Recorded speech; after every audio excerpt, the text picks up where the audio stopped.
film with friends, missing VHS videotape repeating.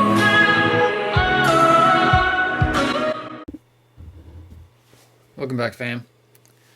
Today we're looking at Ghostbusters from 1984, directed by Ivan Reitman, written by Dan Aykroyd, Harold Ramis. Of course, it stars Harold Ramis, Rick Moranis, Bill Murray, Dan Aykroyd, Sigourney Weaver, Annie Potts. Fantastic movie. I don't know anybody who doesn't like this movie. This is the 1985 RCA Columbia Pictures home video release. One of the ones that has the matching sides. As we can see here with its sequel, the fonts match on that side. On this side, they have their own individual style. Now, the film was originally 1984. The box art down here says artwork and design 1985 RCA, but then the tape itself actually says artwork and design 1987. So I'm not sure what's up there. That happens though sometimes. I've seen that with some of the Halloween movies. Like the outer case will have one design. The tape on the inside will have another date from a different time period. Color PG, 105 minutes. I really like these old RCA Columbia ones. I love how they match, as we've talked about every single time we deal with one of these. UPC there on the side. Fantastic movie. I think it still holds up. The visual effects were fantastic. Richard Edlund, of course, did the visual effects for this film. He did a lot of great stuff, a lot of great work in the 80s. And he did visual effects for, just a ton of stuff in the 70s and 80s. And only one I can think of right now, off the top of my head, was 2 years later with Big Trouble in Little China. And if you actually watch the visual effects to this day, they still hold up because they're used so minimally that, a lot of it, like Slimer, a lot of the ghosts were puppets.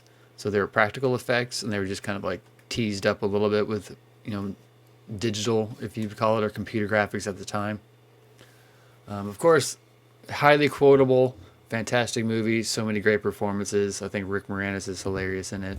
I really like this edition. I got this one along with the sequel off of eBay here recently in the past couple months, and it came with a little Ecto 1 Hot Wheels car that I gave to my kid, which I talked about in the haul video with these. This is one that we used to show one of my theaters every fall or so. We do a Ghostbusters screening. The second one didn't have as much love as the first one, of course. The sequels hardly ever do, but I still like the sequel for what it's worth. What's interesting is something I never noticed, since it's been a while since I watched this, but it was pointed out on a podcast show I watched called Hollywood Babylon with Ralph Garman, Kevin Smith. Was they do this segment called, I'll just say it, shit that should not be. They talk about movie mistakes or questionable things in movies. And toward the end of the film, there's actually one quick shot of a bunch of people, like a bunch of New Yorkers, like reaction shots of New Yorkers, and Ron Jeremy, the adult film actor, was actually one of them. So that's kind of interesting. He just pops up in this movie for no reason. It's a classic movie. This is one that my daughter grew up watching. She has the 1 and 2, but she has the black clamshell versions from the 90s, I think. Actually, I don't know if I got those for her or where they came from, but she has this at her house on VHS. She's planning on watching them here come Halloween time. You probably won't see this video for almost 6, 7, 8, 9 months after I record it. But right now it is September of 2022, so I don't even know when you're going to see this, but iconic image there, of course. You can take off, kind of like the Batman we talked about before, you can take off any information, you just show that and people know what it is. Love this movie. I love the cartoon, both different versions of the cartoon called the Ghostbusters, both the Ghostbusters and the real Ghostbusters. I still have not seen the newest one. I didn't see the 2016 all-female cast one. I didn't see the Ghostbusters Afterlife, directed by Ivan Reitman's son, Jason Reitman. But I'm sure one day I will, since it's got Paul Rudd in it.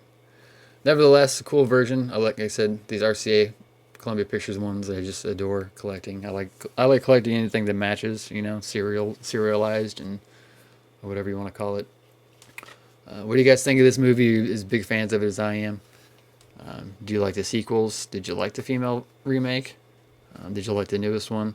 As always, leave your stories below. Like, comment, share, subscribe, and I'll see you in the next one.